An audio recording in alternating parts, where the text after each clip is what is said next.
त्रिकाल त्रिलोकवर्ती अनंत जी, सिद्ध जी, आचार्य जी, उपाध्याय जी, सर्वसाधु जी, पंच परमेश्वरी भगवंतों को नमोस्तु नमोस्तु। देवादि जीव एक से आदिनाथ भगवान के चरणों में नमोस्तु नमोस्तु नमोस्तु। परम पूज्य बालसंत वाणी मातेश्वरी के चरणों में नमोस्तु। परम पूज्य प्रतिमाचार्य चार्य चक्रवर्ती युग प्रवर्तक गुरुनाम गुरु धर्म साम्राज्य नायक तीर्थ उद्धारक दिनवाणी संरक्षक समाधि सम्राट आचार्य श्री शांति सागर जी महाराज के चरणों में वंदन नमोस्तु। परम पूज्य वात्सल्य वारिधि जिंदन भाव गुरुवर आचार्य श्री वर्तमान सागर जी महाराज परमोपकारी गुरु के पुनीत चरणों में त्रिकाल वंदना नमोस्तु नमोस्तु। धर्मानुरागी भव्य आत्माओं, अगर आपको रखना हो तो छोटे पार्टी रख सकते हो या टेबल लगा सकते हो। किताब रखना हो अभी आप लोगों को ये टेबल लगा सकते हो। टेबल हैं एक दो क्लास जो अपने ये बाटे हैं लगा सकते हो। हाँ चलिए आज से अपन पंच परमेश्वरियों को, तीर्थंकर भगवंतों को और आचार्य भगवंतों को स्मरण करके अपन सबके लिए कल्याणकारी मंगलकारी तमसोमा ज्योतिर्गमय सत्संग के अंतर्गत रत्नकरंड श्रावकाचार प्रारंभ कर रहे हैं।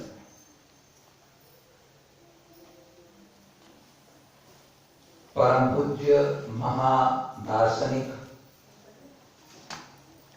विराट कवि समंतभद्र आचार्य देव के द्वारा यह रचित ग्रंथ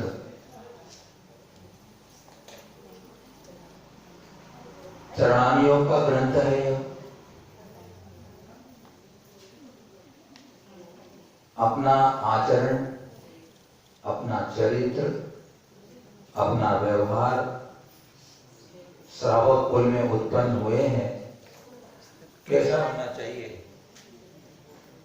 हो गया है। अभी तो आप एड्रेस करो, एक जन दो में देखो वही चलती व्यवस्था की है और कभी होगा तो देखेंगे और बुला लेने की बात नहीं है। आपका कितना उत्साह है उधर से देखेंगे आप कभी।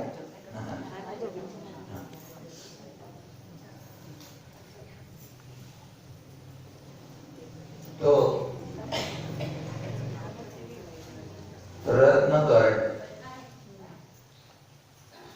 जिस प्रकार रत्नों को सुरक्षित रखने के लिए एक पिटारा होता है उसे करंड कहते हैं, या अपनी सीधी भाषा में कहें रत्नों को सुरक्षित रखने के लिए पेटी होती है। उसी प्रकार जो सम्यक दर्शनादि जो रत्न है उन सबका इसके अंदर संग्रह किया गया है, इसका इसमें विवेचन किया गया है। इसलिए ये एक प्रकार का करंड हो गया, पिटारा हो गया, जो कि आत्मा के गुण रत्न है, आत्मा के गुणों को प्रकाशित करने वाले हैं। ऐसे सम्यक दर्शनादि रत्नों का पिटारा है यह श्रावकाचार।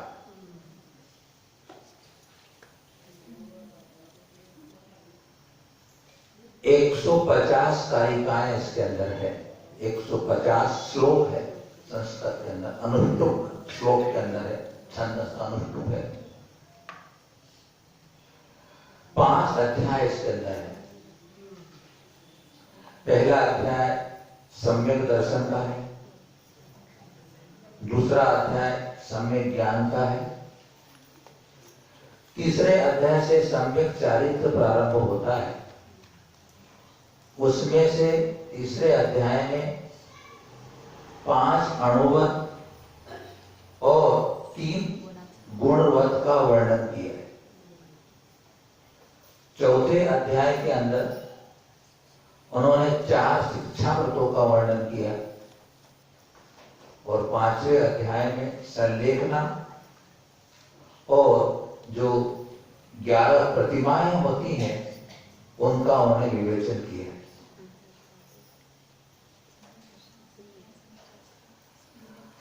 स्वामी समंतभद्र आचार्य देव लगभग 5वीं शताब्दी के आचार्य हुए हैं। कुंकुन स्वामी, उमा स्वामी आदि की परंपरा में हुए। विशेष उल्लेख कहीं मिलता नहीं है कि कब हुए वे, लेकिन विद्वानों ने उनकी कृति को पढ़ करके खोज करके ऐसा अनुमान लगाया है कि ये लगभग 5वीं शताब्दी के आचार्य हुए हैं। इन्होंने कई ग्रंथों की रचनाएं की हैं, संस्कृत में, प्राकृत में। सबसे प्रसिद्ध और पहले स्तोत्र की रचना करने वाले आचार्य यही है। जिस प्रकार की उमा स्वामी आचार्य भगवंत ने सूत्र रूप में ग्रंथ की रचना संस्कृत में प्रारंभ पहले की थी, उसी तरह संस्कृत में स्तोत्र रचने की पहली प्रथा, जो कि दार्शनिक रूप में स्तोत्र भक्ति का है, लेकिन उसमें दार्शनिकता है, अध्यात्म भी है, न्याय है, सिद्ध किया गया है। ऐसे कई उन्होंने सैद्धांतिक और न्याय को लेकर के स्तोत्रों की रचना की। उन्होंने स्तोत्र के माध्यम से, भक्ति के माध्यम से, उसमें उन्होंने जिन शासन को प्रकट किया है, स्यादवाद को प्रकट किया है, अनेकांत को प्रकट किया है, एक ऐसे अलबेले महान आचार्य हुए स्वामी समंत भद्राचार्य। सबसे पहले उन्होंने स्वयंभू स्तोत्र की रचना की। स्वयंभू स्तोत्र 24 तीर्थंकरों की अलग अलग 24 स्तुतियां उन्होंने बनाई। और वो स्तोत्र की रचना कब हुई? अपन चर्चा की थी भक्तामृत स्तोत्र के अंदर कि जब किसी पर धर्म संकट आता है, जब वो बहुत विकट स्थिति में फंस जाता है, जब उसे कोई रास्ता नजर नहीं आता है, सारे संसार के रास्ते और दरवाजे 99 दरवाजे बंद हो जाते हैं, तब उसे एक ही रास्ता खुला दिखता है कि जहां जाकर मुझे शरण मिल जाएगी और मैं सुरक्षित हो जाऊंगा। और वह एक ही दरवाजा है, वह है जनेन्द्र भगवान की शरण। अरण्य शरणम औपचामी, अनंत की शरण में वो प्राप्त होता है। समंतभद्र आचार्य के संबंध में एक कथा प्रचलित है, प्रसिद्ध है और बड़ी मार्मिक है, प्रेरणादायी है। बहुत विद्वान समंतभद्र मुनि थे, उनके क्षमता थी, योग्यता थी उनके अंदर, प्रखर बुद्धि थी उनकी। कर्म किसे छोड़ता है? कर्म किसे नहीं छोड़ता है? मुनि बनकर के उन्होंने बहुत तरह साधना की, बहुत अध्ययन किया, धर्म की प्रभावना भी उन्होंने उस टाइम की उनके समय में। उन्होंने कई वाद विवाद किए और डंका बजाकर किए कि आ जाओ, जिस किसी को भी अगर मेरे से अगर वाद विवाद कर रहा हो, मैं सबको चैलेंज करता हूं। एकांतवादियों के गढ़ में जा जाकर के उनके मिथ्या मत को नष्ट किया था उन्होंने। ऐसे उदासीन थे आचार्य हमारे। अशुभ कर्म के वजह से, असाता वेदनी कर्म के वजह से उन्हें भस्मक व्याधि रोग हो गया। ऐसी व्याधि होती है जो जिसमें इतनी तीव्र भूख लगती है, इतनी भूख की वेदना होती है कि जो खाओ वो भस्म हो जाता, भूख शांत नहीं होती, भस्म को व्याधि रोग से कहते हैं। जब इस वेदना को सहन नहीं कर पाए तो उन्होंने अपने गुरु से निवेदन किया कि अब मैं सहन नहीं कर सकता। हर चीज की सीमा होती है। कोई भी इंसान अगर है वो पत्थर पर थोड़ी मुनि बन गया तो क्या हो गया। कर्म किसी नहीं छोड़ता, जितनी जितनी शक्ति हो उतना तो सहन करने का पूरा पुरुषार्थ करता है। शक्ति के बाहर होता है तो उसके अंदर पीड़ा नजर आती है, लेकिन वो पीड़ा को पीड़ा न मानते हुए सिर्फ शरीर की शक्ति की हीनता के कारण करता है, लेकिन वह उसे इष्ट नहीं मानता है।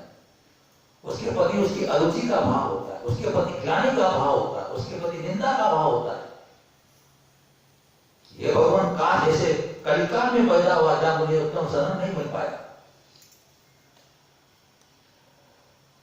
आचार्य को कहा कि मुझे समाधि मरण दे दो, मैं समाधि मरण करूंगा। साधु के बाद दो ही रास्ता है, एक ही रास्ता उनके पास, तो घर जा सकते हैं, घर कैसे करेंगे, है ना, समाधि मरण की बात। लेकिन उनके गुरु बड़े भविष्यवेत्ता थे, जानकार थे। उनकी उस साधना, उनकी उस छवि को देखकर उन्होंने देखा कि इनसे आगे चलकर बहुत बड़ी धर्म की प्रवाह होने वाली है, कई ग्रंथों के रचने वाले होंगे, ये जिन शासन की ध्वजा को फहराने वाले होंगे, लेकिन तुम समाधि मरण नहीं ले सकते, तुम इसका इलाज कराओ, तुम इसका उपचार करो, इसको दूर कराओ। क्या करें? इसका एक ही इलाज होता था, जितना इसको खिलाया जाए उतना जल्दी ये ठीक हो सकता है। अब सामान्य घर के यहाँ सराव कर आहार करने जाए तो कितना बनाएगा वो आदमी। तो उन्होंने अपनी मुनि दीक्षा को छोड़ दिया। मुनि दीक्षा को छोड़ करके उन्होंने वैष्णव धर्म को स्वीकार कर लिया, वैष्णव वेश धारण कर लिया। स्मरण रखना, मुनि व्रत को छोड़ने के बाद भी अभी सम्यक नहीं छोड़ा था उन्होंने। सम्यक उनका निर्मल था, सम्यक दृढ़ और विशुद्ध था। चरित्र से भ्रष्ट नहीं होता है, सम्यक से भ्रष्ट होता है। चरित्र से भ्रष्ट हुआ कदाचित सत्य को वापस ग्रहण कर लेगा और मुक्ति प्राप्त कर लेगा, लेकिन अगर जो सम्यक से भगवान जिनेन्द्र के तत्व से अगर वह भ्रष्ट हो गया तो वो मुक्ति प्राप्त नहीं कर सकता। उन्होंने एक शिवकोटी राजा का नाम कथाओं में आता है। उनके भीमलिंग नाम का उनका शिवलिंग था, बहुत प्रसिद्ध था, बहुत उसकी मान्यता थी। राजा था तो वह अच्छे घी, दूध, मेवा, मिष्ठान उसको वह भोग लगाया करता था। मिथ्या मतों में इसकी मान्यता होती है, भोग लगाता हो। अब ये समंत भद्र वेद बदल करके उन्हीं की जो मान्यता वाले गुरु का भेष बना के गए, देवी को स्वीकार करेगा कोई? तो उन्होंने राजा को कहा कि मेरे में वो ताकत है कि तुम्हारे इस भगवान को मैं खिला सकता हूं। बोले राजा बोले ऐसा कैसा भगवान खिलाने वाला आदमी कहां मिलेगा? बोले अच्छा है। और उन्होंने उसे अपने यहाँ शरण दे दी। ठीक है, तुम भोजन जितना मिष्ठान तुम खिलाओ हमारे भगवान को। शाम होती दरवाजा बंद कर दे मंदिर का, और वो जो मिष्ठान चढ़ता था वो खाने लगे। खाते जितना चढ़ता था इतना बड़ा भूख तादाद में खाने लगे। दूसरा दिन हुआ, तीसरा दिन हुआ, चौथा दिन हुआ, भूख चढ़ता और खाने लगे। लोग यहाँ देखो भगवान खा रहे हैं। लेकिन कोई भी अलग गलत है वो थोड़ा सा ना, पाप छुपे ना छुपे, छुपे तो मोटो भाग। पाप नहीं किया तो क्या करे, पेट, पाप ही पेट का सवाल है। सभी जगह एक ही तो, ये तो रोग है सबसे बड़ा। अगर पेट नहीं होता तो कोई संसार में कोई दुखी नहीं होता, लेकिन इस पेट की वजह से दुखी है। धीरे धीरे क्या हुआ, उनका मिष्ठान बचने लगा, रोग धीरे धीरे समान होने लगा। तो उसका स्वभाव था दवाई से नहीं जाता वो, जितना खिलाओगे उसको उतना वो ठीक होगा। अब जब उसकी खूब प्रसिद्धि होने लग गई तो वहां के पंडित तो ईर्ष्या हो गई, क्या बात है, इसकी प्रसिद्धि हो गई, हम तो बैठे निकल ले, इसको बड़ा पद दे दिया हम इसको। तो उन्होंने खोजबीन करी, करता कैसा है ये, क्या करता है। तो वो धीरे से हमने जब चुपके से उसका पता लगाया कि ये तो खुद खाता है, भगवान को तो खिलाता है।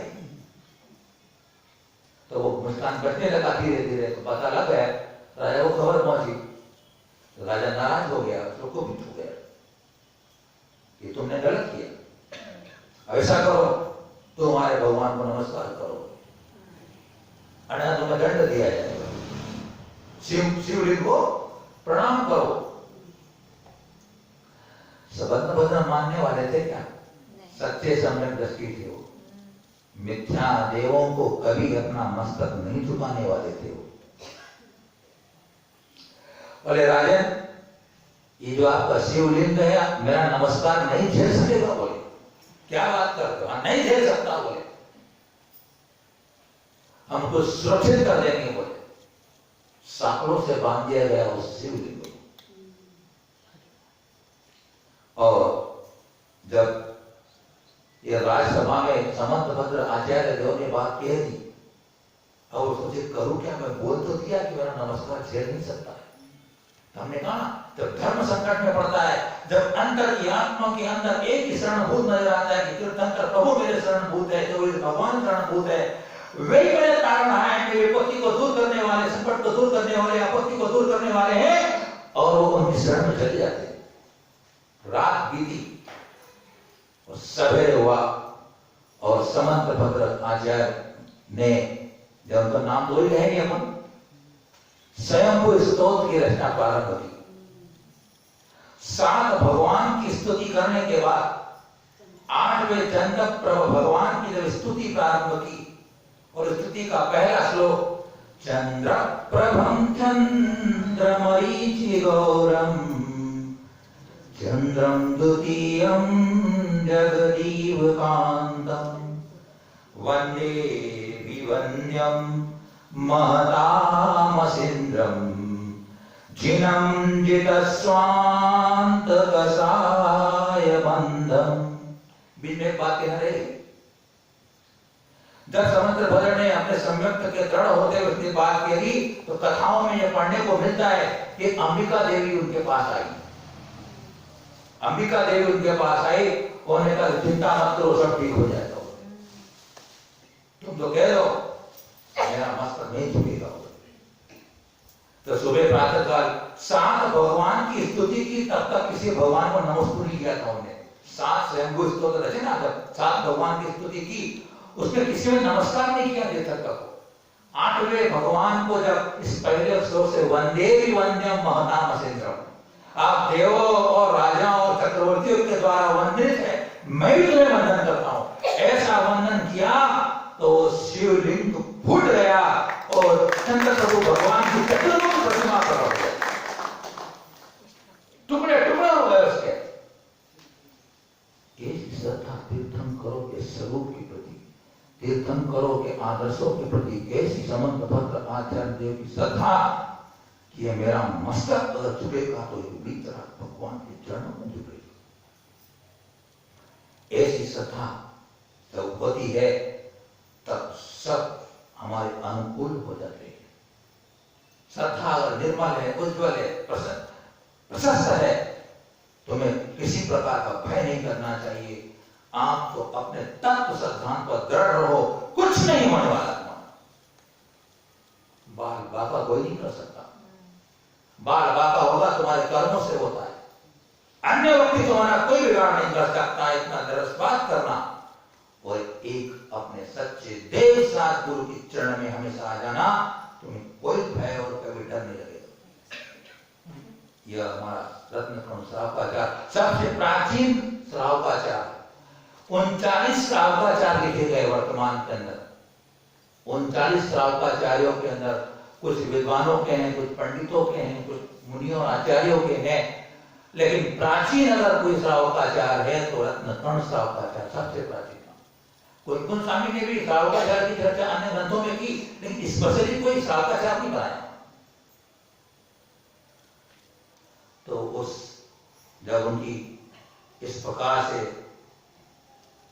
विजय हो गई, यश कीर्ति हो गई, राजा ने इस जैन धर्म को स्वीकार कर लिया। और कथाओं में लिखते हैं कि राजा भी बाद में मुनि दीक्षा ले लेता है। देख लीजिए, यह होती सच्ची धर्म प्रभावना, यह होती धर्म का सच्चा, लोगों के अज्ञान अंधकार को दूर करने वाला महत्व। वह सम्यक दृष्टि करता है। सम्यक दृष्टि के 8 अंगों में प्रभावना अंग होता है। वो प्रभावना अंग का मतलब भी है कि मेरे कृत्यों से, मेरे आचरण से, मेरे व्यवहार से, मेरे पूजा से, मेरी भक्ति से, मेरे व्रत तपस्या से जहां अज्ञान फैला हुआ है, जो मिथ्या मत को मानने वाले हैं, मिथ्या धर्म में फंसे हुए हैं, उनके अंदर का हृदय परिवर्तन हो जाए, उनके अंदर के मिथ्या विकलित हो जाए और वह सच्चे जिन शासन की शरण में आ जाए, वो होती है धर्म की प्रभावना। धर्म प्रभावना होती है। जब उनका रोग दूर हो गया और फिर वापस वे अपने गुरु के पास जाते हैं और गुरु के पास जाकर के प्रायश्चित देते हैं। हमने कहा था आपको, डरो मत, व्रत लेने में, नियम लेने में, संयम धारण करने में कभी डरो मत, पीछे मत हटो। परिस्थिति बनती है, प्रतिकूलताएं बनती हैं, परीक्षाएं होती है। अगर आपको धर्म के प्रति अगाध आस्था है, वे सारे सुलह होते हैं, सारे उसके मार्ग निकलते हैं। इसलिए मानव धर्म प्राप्त करके जहां तक बने, व्रत धारण करने की मानसिकता तैयार करना। व्रत है तो आप मोक्ष जा सकते हो, दुखों से छुटकारा पा सकते हो। अन्यथा कोई मार्ग नहीं है आपको मुक्ति का, सच्चे सुख को प्राप्त कराने का, दुखों से निवारण करने वाले कोई उसका रास्ता नहीं। तो ऐसे संबंधपत्र आचार्य देव ने एक ऐसा ग्रंथ लिखा, गंध हस्ति महाभाष्य, नाम सुना होगा आप लोगों ने। गंध हस्ति महाभाष्य, तत्वार सूत्र के ऊपर टीका लिखी उन्होंने। इस कदर की टीका लिखी, उसने इतने रहस्य खोल दिए तत्वार सूत्र के एक सूत्र के अंदर। लेकिन हमारा दुर्भाग्य है कि आज हमारी इस भारत की धरती पर वह ग्रंथ उपलब्ध नहीं है। इतना महान ग्रंथ, विद्वानों का कहना है कि वह ग्रंथ जर्मनी में है। जर्मनी में वो ग्रंथ है। आज जर्मनी और जापान एक टेक्नोलॉजी और इस आधुनिक इस स्थिति में क्यों बढ़ रहे हैं? उन्होंने गंधहस्त महाभाष्य के अंदर जो पुतल के अंदर शक्तियां होती उसका विवेचन किया। ऐसा विद्वानों का कहना है। कुछ लोगों ने जर्मनी में जाकर खोज भी की, लेकिन पता नहीं लग पाया। बहुत से लोग जर्मनी जाकर, जापान में जाकर देखा है, वहां के लाइब्रेरी में देखा, लेकिन कहा है अभी तक पता नहीं। लेकिन गंधहस्ती महाभाष्य, क्योंकि गंधहस्ती विशेष प्रकार का हाथी होता है, वो भाष्य है, टीका। जैसे पूज्य पास स्वामी ने टीकी लिखी, अकलंक देव ने टीका लिखी, सूर्यसागर ने टीका लिखी है, तत्वार सूत्र के ऊपर ऐसी विशाल टीका लिखी। ऐसे महान आचार्य हुए, युक्तानुशासन लिखा उन्होंने। ऐसे उन्हें 12-13 ग्रंथ अभी प्रमाण उपलब्ध होते हैं कि जिनमें विशेष रूप से उन्होंने प्रमाण पदार्थ लिखा है, तत्वानुशासन लिखा है, जीव सिद्धि, आत्ममीमांसा, जबरदस्त ग्रंथ। तत्वार सूत्र के मोक्ष मार्गस्थ नेतारम भेक्तारम, उस एक मंगलाचरण को लेकर के एक पूरे ग्रंथ की रचना कर दी। उन्होंने कह दिया कि हे भगवान, मैं तुम्हें इसलिए नमस्कार नहीं करता हूं कि तुम आकाश में चलते हो। मैं इसे नमस्कार नहीं करता हूं कि देवता तुम्हारे पास आते हैं। मैं इसे नमस्कार नहीं करता हूं कि तुम्हारे पास 3 छत्र घूर रहे हैं, तो दबड़ ढुलाए जा रहे हैं। मैं तुम्हें इसलिए नमस्कार नहीं करता हूं। आकाश में चलने वाले सब पक्षी और विद्याधर भी होते हो, क्योंकि वो तार्किक थे। हर बात, हर तथ्य को तर्क के साथ सिद्ध करके, तर्क के साथ उसको समझ करके स्वीकार कर देते। और जब तक हमें हमारी बुद्धि में तत्व समीचीन रूप से प्रतिभाषित नहीं होता है, तब तक हमारा वो अज्ञान दूर नहीं होता है। और जब तक हमारा अज्ञान दूर नहीं होगा, मोह विगलित नहीं होने वाला है। इसलिए हमें जैनेन्द्र की वाणी, तीर्थंकरों की वाणी, आचार्यों की वाणी का जो रहस्य है उसे समीचीन रूप से समझ लेना चाहिए। समझ लिया है, समझ में आ गया और साखान कर लिया तो भी अपना मार्ग खुल जाएगा। तो उन्होंने कहा आप में सिर्फ एक विशेषता है कि आपके जो वचन है वो निर्दोष है। आपके वचनों को कोई काट नहीं सकता, आपके वचनों का कोई विरोध नहीं कर सकता। आपके वचन परोपकारी है, कल्याणकारी है, हितकारी है, इसलिए मैं तुम्हें प्रणाम कर रहा हूं। चमत्कार को नमस्कार करने वाले नहीं थे, तो तथ्य को, तत्व को नमस्कार करने वाले थे। इसलिए आज हम उनके गीत गा रहे हैं, आज उन्हें श्रद्धा से अपने मस्तक को धारण कर रहे हैं, उनकी हर बात प्रमाणिक स्वीकार कर रहे हैं। ऐसे आचार्यों के प्रति जो भक्ति करते हैं, ऐसे आचार्यों की जीवनी को जो कानों से सुनते हैं, उनके कान पवित्र हो जाते हैं, और जो उनके उस स्तुति को जबान से पढ़ते हैं, उनके मुख पवित्र हो जाते हैं। आचार्य कहते हैं गुरुओं की स्तुति करने से अज्ञान अंधकार दूर हो जाता है, पाप विगलित हो जाते हैं, सम्यक ज्ञान की प्राप्ति होती है गुरुओं की भक्ति और गुरुओं का स्मरण करने से। तो बंधुओं, ये अपने भूमिका बनाई। अब अपन आते हैं आज के मंगलाचरण को देखते हैं। नमः श्री वर्धमानाय निर्धूत कलिलात्मने सालोकानां त्रिलोकानां यद् विद्या दर्पणायते। बोलिए।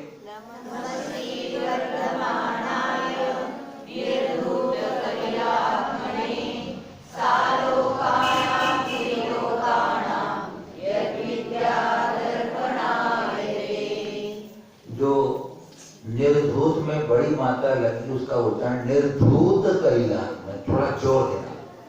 निर्धूत बोलेंगे तो छोटा ओ हो जाता है, उससे अर्थ अलग हो जाता है। निर्धूत करिला और विद्या में विद्या बोलना चाहिए। विद्या विद्या विद्या नहीं, विद्या बोल विद्या बोल विद्या। मराठी में महाराज जी ज्ञ होता है, इसलिए ज्ञान वो वही बोलते हैं। क्या बोलते हैं नहीं, हाँ विद्या द में यह मिला हुआ है। अब द आधा है, यह पूरा है। विद्या में द आधा है, यह पूरा है। विद्या आपने विद्यालय बोलते हैं, स्कूल को विद्यालय विद्यालय आधा है वो है। तो विद्या तो बहुत लोग विद्या बोलते हैं, इसलिए बेटा विद्या धर्म नहीं है, यह विद्या।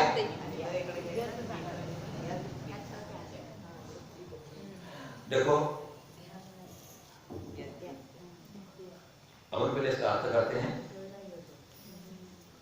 निर्धूत कलिल, निर्धूत और त का वचन पूरा करें। अगर निर्धूत बोलते तो आधा हो गया। निर्धूत, अगर निर्धूत कहेंगे तो आधा हो गया।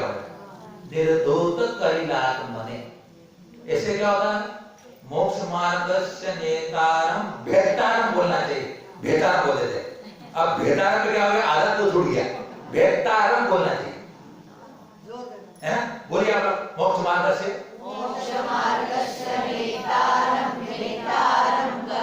भेटारम बोले तो सही हो जाएगा। भेटारम बोले तो ताम में आधा तो रहेगा। और ये जो जवान होती है, हमारे गुरुदेव बताते हैं, जवान जो होती है ना, वो कहते हैं छन्नाही जानती। जो जवान होती है वो छंद को जानती है। अगर तुम कहीं पर भी मात्रा छोटी बड़ी कर दोगे या अक्षर को स्वर व्यंजन रहित बोल दोगे तो अपने आप में तुम्हारा छंद बिगड़ जाएगा। फिर अपन रबड़ छंद करने की तो तकलीफ नहीं है। एक रबड़ छंद भी होता है, जब राग नहीं बनती तब उनकी पूजा बोलते ना, कभी कभी आगे बोलते थे पीछे बोलते थे, तो रबड़ छंद है। कौन छंद है वो? रबड़ छंद, खींच के बोलते थे अपन, है ना? तो निर्धूत कलित कहते हैं पाप को, निर्धूत ने नष्ट कर दिए, आत्मा ने अपने अपने कर्मों को जिन्होंने नष्ट कर दिया है, और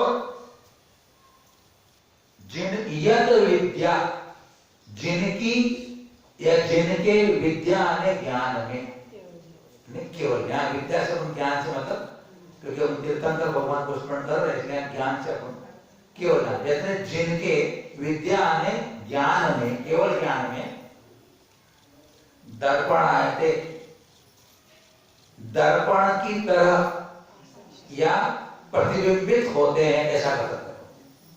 कौन होते हैं?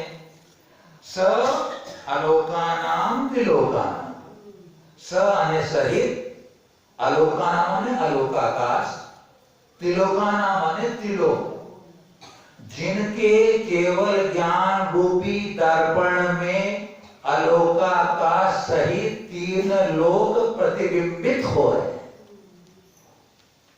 ऐसे कौन है? श्री वर्धमानाय, ऐसे श्री वर्धमान भगवान, तीर्थंकर भगवान को नमः, नमस्कार हो।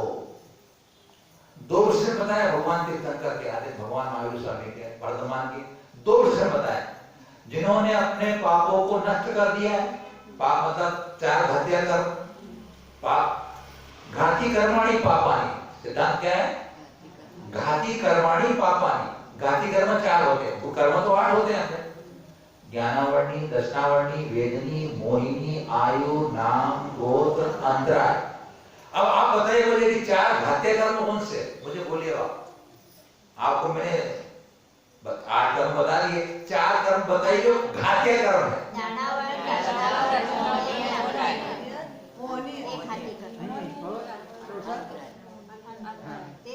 रिपीट फिर से।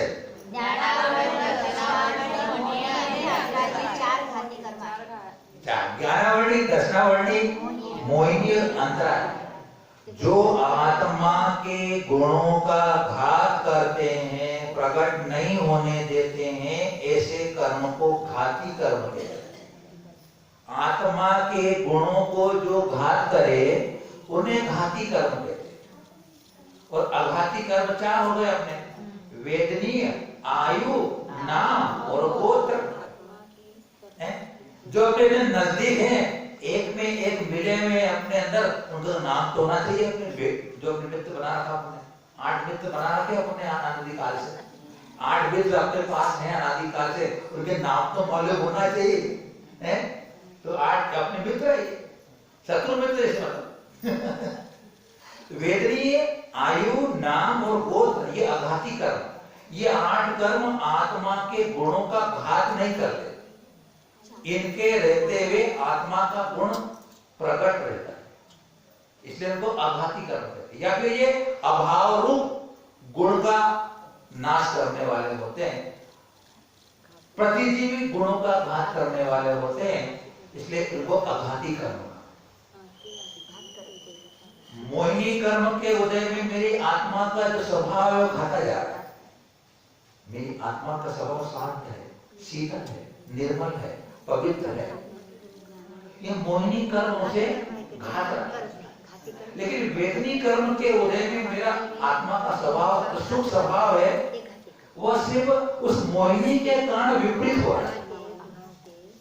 मैं जो सुख का अनुभव करता हूँ, दुख का अनुभव करता हूँ, वो वेदनी कर्म के उदय से करता हूँ। लेकिन वेदनी कर्म के उदय में होते हुए भी मोहिनी के कारण मैं सुखी दुखी हो जाता हूँ,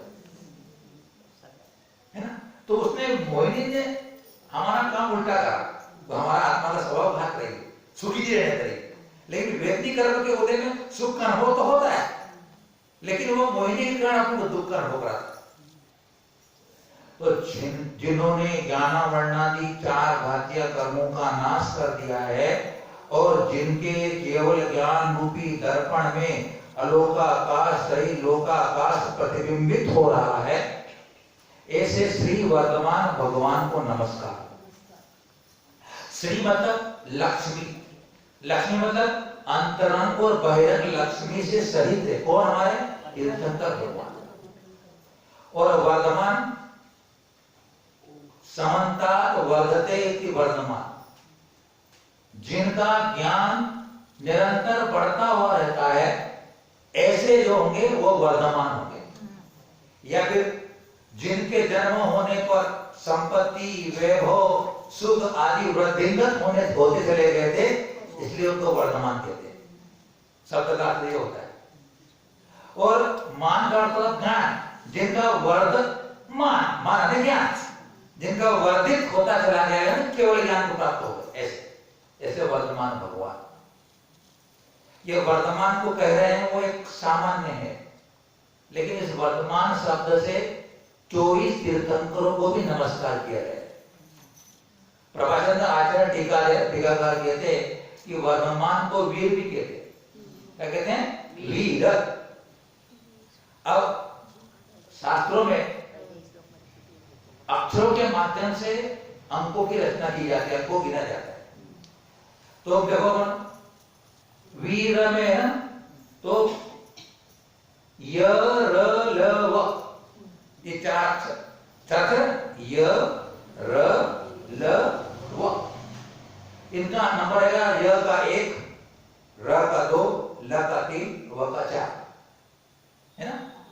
तो व और र, व का कितना हो जाएगा? य र ल व 4 और र का हो जाएगा य र 2।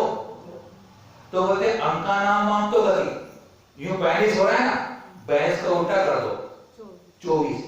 तो इस वीर नाम से, वीर अक्षर से 24 तीर्थंकरों को भी समर्थ भगवान नमस्कार करते। ऐसा इसके अंदर का रहस्य करता है। देखिए, जब कोई भी आचार्य होते हैं, किसी ग्रंथ की रचना करते हैं, उस ग्रंथ की रचना में सर्वप्रथम उन्हें मंगलाचरण करना होता है। यह गुरुओं की परंपरा का उपदेश आदेश है कि आप कोई भी आप ग्रंथ की रचना करें तो आपको मंगलाचरण करना चाहिए। अब हम यहाँ भी देखते हैं, व्यवहार में भी देखते हैं, अगर जब कभी धर्म सभा प्रारंभ होती, कोई से भी कार्यक्रम धार्मिक अनुष्ठान प्रारंभ होता है, सबसे पहले क्या होता है? मंगलाचरण, है ना? तो किसी धर्म सभा का प्रारंभ होता है मंगलाचरण से, ग्रंथ का प्रारंभ होता है तो मंगलाचरण से। अब जीवन का प्रारंभ किससे होता है?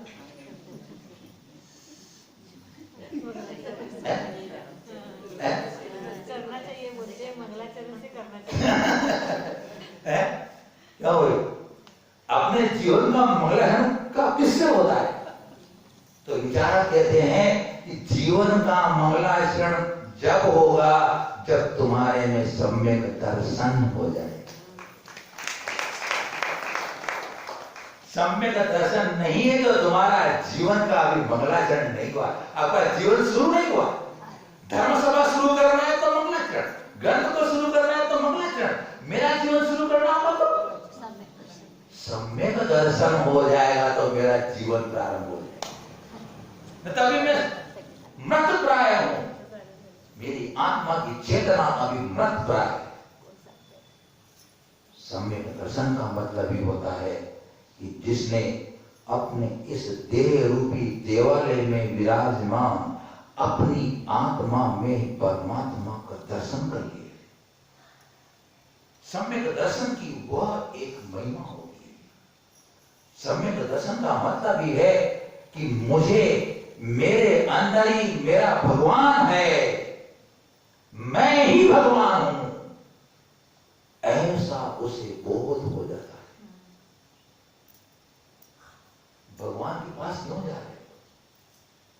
भगवान के पास जाते हैं इसीलिए जाते हैं कि जैसे भगवान तुम्हारी भीतर रखता है, जैसे तुम्हारे में अनंत गुण है, जैसी तुम्हारी में शांत और प्रशांत छवि आपके अंतर आत्मा में विकार भाव से रहित है, वैसी ही मेरे अंदर वो आत्मा शक्ति रूप से विराजमान है। मेरे अंदर भी वो शक्ति रूप से है, कोई बाहर से आने वाला नहीं। अपना भगवान अपने इस मन की वेदी पर आप इस वीतराग को विराजमान करके अपने उस वेदी में अपने भगवान को देखो। वो सम्यक दर्शन का कारण होता है, वो सम्यक दर्शन को प्रकट करने वाला बहुमूल्य चीज है सम्यक दर्शन। उसके लिए हमें सतत पुरुषार्थ करना चाहिए, उसके सतत हमें लगे रहना चाहिए, सतत उसके प्रति दृष्टि और लक्ष्य बना होना चाहिए।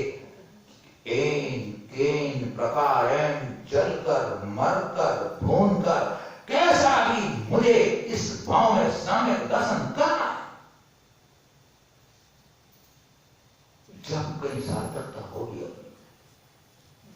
सम्यक दर्शन हो जाने के बाद सुनिश्चित अब आपका संसार दीर्घ नहीं रह जाएगा, ज्यादा संसार में नहीं रहोगे आप। चुल्लू भर अनंत संसार समुद्र अपना हो रहा है। एक अंतर्मूर्त का अगर आपने सम्यक दर्शन कर लिया, एक अंतर्मूर्त का, ज्यादा नहीं करना है, एक अंतर्मूर्त का अगर सम्यक दर्शन होता है हमें, हमारा संसार चुल्लू भर दे जाए। संसार कट करके चुल्लू भर, क्या किसे क्या चमत्कार। इसलिए मोक्ष मार्ग में पहले नाम रखा सम्यक दर्शन का। सम्यक दर्शन मात्र मोक्ष प्राप्त नहीं करा था, यह भी ध्यान रखना। मात्र सम्यक दर्शन से तुम्हें मोक्ष नहीं होगा, लेकिन सम्यक दर्शन के बिना मोक्ष नहीं होगा। सम्यक दर्शन हो जाने के बाद ज्ञान, सम्यक ज्ञान तो हो जाता है। जितना देखो इंद्रभूति गौतम ब्राह्मण ज्ञान का अथाह उसके पास था, सारे वेदों का ज्ञान, सारे वेद वेदांतों का ज्ञाता, लेकिन उसका सारा ज्ञान मिथ्या था, विपरीत ज्ञान। भगवान के मानस धर्म को देखने के बाद जब मान चला गया, और मान चला जाने के बाद परम वीतरागी सर्वहेतोपदेशी तीर्थंकर भगवान की छवि को देखा, और छवि को देखने के साथ ही उसके अंदर का अहंकार और मोह का अंधकार था परिवर्तन में दूर भाग गया, और उसका सारा ज्ञान सम्यक बने को प्राप्त। लेकिन ज्ञान सम्यक होने के बाद भी अंतर्मूर्त के बाद उन्हें संयम की प्राप्ति हुई। एकदम संयम प्राप्त नहीं होता है, अंतर्मूर्त के बाद सब चरित्र की प्राप्ति होती है। चरित्र का क्षयोक्षम हो जाता है उनके आत्मा के अंदर, 12 कक्षाएं चली जाती है, और संयम धारण करते हैं, और फिर भगवान की तीव्र नहीं, 4 मनोप्रय ज्ञान हो जाते। देख लीजिए आप, इतना वेद वेदांतों को जानने वाला तो भी मनोप्रय ज्ञान नहीं हुआ, अवधि ज्ञान हो जाए भले, मनोप्रय ज्ञान संयमी कोई होता है, और संयम में हुए बिना, मनोप्रय ज्ञान हुए बिना भगवान की उस ध्वनि को सुनने की सामर्थ्य मिलेगा। तो सम्यक दर्शन और ज्ञान हो गया, लेकिन जब तक तुम्हारे अंदर सम्यक चारित्र नहीं आता है, तब तक पूर्ण मोक्ष मार्ग नहीं बनता है, और पूर्ण मोक्ष मार्ग बने बिना मोक्ष के दरवाजे में प्रवेश नहीं हो सकता है। इसलिए अगर सबसे पहले अगर अपने को सम्यक दर्शन प्राप्त हो जाएगा, तो चारित्र के प्रति अंगीकार करने में देर नहीं लगेगी। छटपटाहट होती है सम्यक दर्शन हो जाने के बाद, अंदर तड़पड़ाहट होती है, छटपटाहट होती है, कैसे मैं इन कर्म शत्रुओं को नष्ट करूं, कैसे मैं मेरे निज आत्मा में लवलीन हो जाऊं, कैसे मैं अकेली एक निज आत्मा के सुख स्वभाव में, अनंत सुख स्वभाव के अंदर में तल्लीन हो जाऊं, सारे प्रपंच, सारी दुनिया, सारा वैभव, सारे सुख सुविधाएं सबको छोड़ छाड़ के कब में अपने में स्थिर हो जाऊं। तड़पड़ाहट होती है, वो तड़पड़ाहट उसको अपने अंदर जो एक आत्म ज्योति जग गई है, जिसे आत्म दर्शन हो ये कर्म, कर्म के निमित्त होने वाले मेरे रागादि क्रोधादि भाव, कर्म के निमित्त से प्राप्त होने वाला मेरा यह दुर्गंधित अपवित्र शरीर, इस शरीर से संबंध रखने वाले सारे मेरे स्वजन परिजन, जितनी भी धन दौलत ऐश्वर्य, ये 5 इंद्रियों के द्वारा भोगे जाने वाले भोग, ये सब मेरी निज आत्मा से भिन्न, पृथक, जुदे, अलग हैं। मैं ही आत्मा हूं, मैं ही आत्मा हूं। जो आप बोलते ना, मैं खाता हूं, मैं पीता हूं, मैं सोता हूं, मैं दुखी हूं, मैं बीमार हूं, वो मैं कौन है? तो सम्यक स्वीकार करो। एक ही आत्मा की अनुभूति होती है, क्या बात करते हो? एक ही जीव भी अंदर मन में संकलेश करता, मैं दुखी हो रहा हूं, लेकिन आत्मा का सही स्वरूप कहां मालूम है? आत्मा का सही स्वरूप मालूम हो जाता है, तब मैं वही हूं जो आत्मा है। अभी अपने मैं के साथ राग और द्वेष जुड़ा हुआ है। मैं रागादिक भाव से पृथक, जुड़ा हूं, भिन्न हूं, मेरे स्वभाव नहीं है, ये क्षण नहीं है। राग उत्पन्न होता है, नष्ट होता है, क्रोध आता है, शांत हो जाता है, मान जाता है, छूट जाता है। ये तो होते हैं, छूटते हैं, होते हैं, छूटते, शाश्वत नहीं रहते, सदा नहीं रहते, त्रैकालिक नहीं रहते, हमेशा नहीं रहते। जो नष्ट हो रहा है, उत्पन्न हो रहा है, नष्ट हो रहा है, उत्पन्न हो रहा है, वो हमें हो नहीं सकता। आत्मा तो ध्रुव धाम है, आत्मा तो शाश्वत, एक अनंत गुणों का एक अखंड पिंड है। कैसा है? अखंड पिंड है। हम अज्ञान के कारण इन 5 इंद्रियों के द्वारा अपनी आत्मा को खंड खंड अनुभव कर रहे हैं। जब तक हम इतने रहस्य को नहीं जानते हैं, सुनते नहीं हैं, मनन नहीं करते हैं, चिंतन नहीं करते हैं, तब तक धर्म का प्रादुर्भाव नहीं होता है। भूमिका बनाना पड़ेगी पहले आपको मेरे अंदर, कि मेरे अंदर आत्म तत्व की सत्ता हो जाए। उसकी शुरुआत यहां से होगी, सम्यक दर्शन से होगी, भगवान की वाणी से होगी। भगवान की वाणी पर अकाट श्रद्धा करनी पड़ेगी। अभी आत्मा को क्या तीर्थंकर भगवान अपने हाथ मेरे कर नहीं बता सकते। कोई आचार्य बता बड़ा भी हो जाए, आपको हाथ में हथेली में रख के बता दे कि ये आत्मा ऐसी होती, देख लो, सत्संग कर लो, कोई नहीं बता सकता। हमारे पास एक ही साधन है, वो साधन है सुतक ज्ञान। सुतक ज्ञान के माध्यम से, शास्त्र के ज्ञान के माध्यम से, और वो शास्त्र का ज्ञान भी मेरी आत्मा का शास्त्र ज्ञान। ये शास्त्र का ज्ञान तो निमित्त है मेरे लिए। मेरी आत्मा में भी शुद्ध ज्ञान नाम का गुण है। 5 प्रकार के ज्ञान होते ना, मति ज्ञान, शुद्ध ज्ञान, अवधि ज्ञान, मनोत्रय ज्ञान, केवल ज्ञान। उन 5 ज्ञानों में से मेरे पास मति ज्ञान और शुद्ध ज्ञान का मेरे पास है। संसार के एक सूक्ष्म से सूक्ष्म एक रत्न पढ़कर जीव के पास भी वह मति ज्ञान, शुद्ध ज्ञान है। अगर जो प्रत्यक्ष में नहीं है, उस प्रत्यक्ष को देखने का अगर हमारे पास कोई नेत्र है, वो एक शुद्ध ज्ञान है। क्या है? शुद्ध ज्ञान। शास्त्र को पढ़ करके मेरे अंदर के ज्ञान में आ जाना चाहिए। शास्त्र में जो लिखा हुआ है वो तो पढ़ के ज्ञान कर रहे हैं, मेरे घट के ज्ञान में आना चाहिए।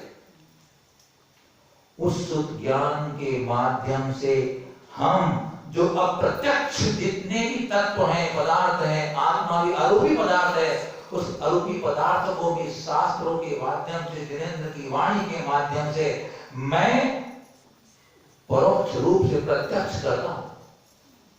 सुतक ज्ञान के माध्यम से प्रत्यक्ष करता हूं। जब अविरत सम्यक दृष्टि भी अगर जब चिंतन में बैठता है, ध्यान में बैठता है, तो वह अपनी आत्मा का जो शुद्ध स्वरूप है, जब उसका विचार करता है, तो अपनी आत्मा के सम्मुख हो जाता है। जब मुनिराज निर्विकल्प समाधि में पहुंचते हैं, ध्यान में पहुंचते हैं, तो दुर्योग में पहुंचते हैं, शुक्ल ध्यान में पहुंचते हैं, उस शुक्ल ध्यान के माध्यम से वे मुनिराज भी शुद्ध ज्ञान का अवलंबन लेकर के जैसे केवली भगवान की आत्मा को आनंद होता है, सुखा का अमृत का पान होता है, वैसे वे मुनिराज भी उस ज्ञान के माध्यम से अपनी आत्मा का जो सहज स्वाभाविक अत्यंत स्वात्मत्व सुख होता है उसको कथनचित प्रत्यक्ष अनुभव करते, उसे योगी प्रत्यक्ष कहते हैं। क्या कहते हैं? योगी प्रत्यक्ष। और इस काल में भी अभी होता है, निर्ग्रंथों को होता है, मुनिराजों को होता है वो आनंद जो विषय भोगों में नहीं होता है, और सुख, सहज सुख, वो आत्मा का सुख सब हट करके अपने में लीन हो जाने को जाता है। किसी पर की आवश्यकता ही नहीं होती है, किसी का अपेक्षा नहीं होती है। पांच इंद्रियों के दरवाजों को बंद करने की आवश्यकता होती है। इस चंचल मन को विभाव भावों से शांत करने की आवश्यकता होती है, फिर आत्मा प्रत्यक्ष हो जाती है। यह सम्यक दर्शन होगा अपने भगवान की वाणी सुनकर। तो मंगलाचरण में यहां दर्पण आए थे, क्या आपको आपकी पीठ दिख सकती है? नहीं दिख सकती, नहीं दिखती। कितना सुंदर उदाहरण दिया। मजे की बात क्या है, दर्पण वस्तु के पास नहीं जाता है, न वस्तु दर्पण के पास जाती है, न दर्पण में घुसती है, फिर भी जैसा आपका खूबसूरत चेहरा है वैसा का वैसा दर्पण आपको दिखा देता है। और थोड़ी सी भी अगर कालिक लगी हो तो वो भी दिखा देता है ना? ज्ञान में सम्यक ज्ञान, केवल ज्ञान की यह विशेषता है, जिसने केवल ज्ञान के स्वरूप का साधन कर लिया, उसने सम्यक दर्शन प्राप्त कर लिया, उसने अपनी आत्मा का साधन कर लिया। उसी प्रकार केवल ज्ञान तीनों लोक के अलोक अलौकिक अमूर्तिक और मूर्तिक सारे पदार्थों को एक क्षण में सारे पदार्थों को जान लेता है। एक क्षण वो सारे पदार्थ, तीन लोक के पदार्थ उनके ज्ञान में आ रहे हैं, ज्ञान वहां नहीं आ रहा है, न पदार्थ उनके अंदर जा रहे हैं। इतनी स्वच्छता हो गई है ज्ञान की, इतना निर्मल ज्ञान हो गया है कि चराचर ज्ञान सहज रूप से उनके ज्ञान में प्रकट हो रहा है। और क्या मजे की बात है कि भगवान उसमें लिप्त नहीं है। संसार के सारे प्राणियों के सुख दुख उनके ज्ञान में आ रहे हैं, सारे जगत के पदार्थों का परिणाम उनके ज्ञान में आ रहा है, लेकिन भगवान एक साक्षी भाव से देख रहे हैं, वीतराग भाव से जान रहे हैं। यह वीतराग का मेरे को चाहिए। वीतराग भाव से किसी भी चीज को देखो बंद नहीं होता है, राग भाव से देखो तो बंद हो जाता है। वो मोहिनी कर्म में शत्रु बैठा हुआ है, ज्ञान कुछ नहीं कर रहा है, ज्ञान तो मेरा सीधा साधा है, ज्ञान में विपरीतता ला रहा है, हमें दुख दे रहा है। मोहिनी कर्म, मोहिनी कर्म में मिथ्या तो प्रबल बलवान कर्म, उस मिथ्या को नाश करने के लिए पुण्यास सब चर्चा कर रहे हैं। पुण्यास तो चिंतन, उस मिथ्या को कैसे रण में जीते, उसके अपने को चक्र भी रचना करनी पड़ेगी। मिथ्या को भगाने के लिए, नष्ट करने के लिए, मारने के लिए। ऐसा केवल ज्ञान जिनके ज्ञान में आ रहा है, ऐसे केवल ज्ञान में सारे पदार्थ दर्पण की तरफ प्रतिबिंबित हो रहे, ऐसे केवल ज्ञानी भगवान। और ऊपर बताया श्लोक के अंदर दो बातें, अपनी बात पूरी करूंगा। ऊपर की पंक्ति में बताया है कि आपको सर्वज्ञता कैसे प्राप्त हो। मंगलाचरण की पहली पंक्ति में कहा निर्धूत कलिलात्मा है, मुझे सर्वज्ञता की प्राप्ति कैसे होगी? तो आपको कर्मों का नाश करना पड़ेगा। कर्मों का नाश के बिना सर्वज्ञता नहीं आएगी। सर्वम जानाति इति सर्वज्ञ। संसार के अशेष पदार्थों को, संपूर्ण पदार्थों को समस्त रूप से जो जानता है वो केवल क्या होता है? वो सर्वज्ञ होता है।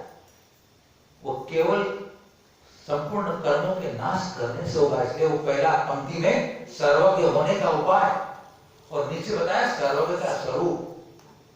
सर्वज्ञ कैसा होता है? तो जिसके ज्ञान में लोकालोक दर्पण के समान प्रतिबिंबित होते हैं। घबराना नहीं आप लोगों ने। आज के अपने तत्व विचार से किसी ने घबराना नहीं, माताओं बहनों में। कभी न कभी तो ये तत्व तो सुनना ही पड़ेगा। इस भाव में नहीं सुनोगे, जब कभी भी मोक्ष जाने की बारी आई तो ये तो सुनना ही पड़ेगा। इसके सुने में तुमको मुक्ति तो मिलने वाली नहीं है। इसलिए कभी भी गिनवाणी को सुनने में कतराना नहीं। अरे समय में तो आता नहीं, क्या करना जाके यार। अरे समय में क्या महाराज बोलते, समय में तो आता नहीं, बोले क्या कर्म होते हैं क्या नहीं होते हैं। क्यों पीछे बैठी अम्मा किसी को लगता होगा ना, अरे क्या बोल रहे थे महाराज हमारे, है ना। डरना नहीं, सुनना। डरना नहीं, सुनना। ये मंगलाचरण था ना, मंगलाचरण जबरदस्त हो जाता है ना। अगर फिल्म का पहला दृश्य अच्छा होगा ना, फिर फिल्म फिर हो जाती है ना। तो मंगलाचरण अपना अच्छा जबरदस्त, इसलिए कहते हैं अगर जिस सभा का मंगलाचरण अच्छा हो जाता है वो सभा सक्सेस हो जाती है। और कोई मंच पे आए, तुम्हारी माता बहन माइक पकड़ ले और मंगलाचरण करने में 2-3 गलती कर दे, अरे बंठा ढाल कर दिया सब। नहीं क्या मंगलाचरण कर लो जबरदस्त, फिर देखो। तो बहुत सरल ग्रंथ है, कटाई नहीं आने वाले लिए, आप सबकी परिचित बातें आने वाली है। लेकिन भूमिका तैयार होनी चाहिए। मुझे कितना सजग और सावधान होकर प्रतिदिन आना है मुझे यहाँ। एक दिन की गेप नहीं हो मेरी, एक दिन की छुट्टी नहीं मिलेगी तुम्हारे को, ध्यान रखना। सबके चेहरे पढ़ लेते हैं, सबके चेहरे याद रखते हैं, ध्यान रखना। हाँ, ये क्लास टीचर है तो मॉनिटर है, तुम्हारा मॉनिटर लगा ना, तुम्हारे वहां पे डॉक्टर मॉनिटर है। तो आज बहुत आनंद आया मुझे आपसे बात करने में, बहुत अच्छा लगा। आप लोग बड़े ध्यान से सुनते हैं हमारी बात को, बड़ा प्रसन्नता से सुनते हैं, बड़े भक्ति से सुनते हैं। हमें बड़े आनंद आता है भगवान की वाणी। मेरे में कोई ताकत नहीं है कि प्रभु भक्ति और गुरु का आशीर्वाद है, हमारे में कोई ताकत नहीं है। एक ही भावना है कि सब चीज मोक्ष मार्ग और कल्याण के पथ पर चल जाए, और कोई भावना नहीं है। और आप सबके ये भावना भी आपकी पूरी होने वाली है, सुनिश्चित है। इन्हीं मंगल भावनाओं के साथ आप सबके लिए मंगल भावना है। आप सुख शांति समृद्धि आरोग्यता को प्राप्त करें। गुरुवर आचार्य श्री वर्तमान सागर महाराज की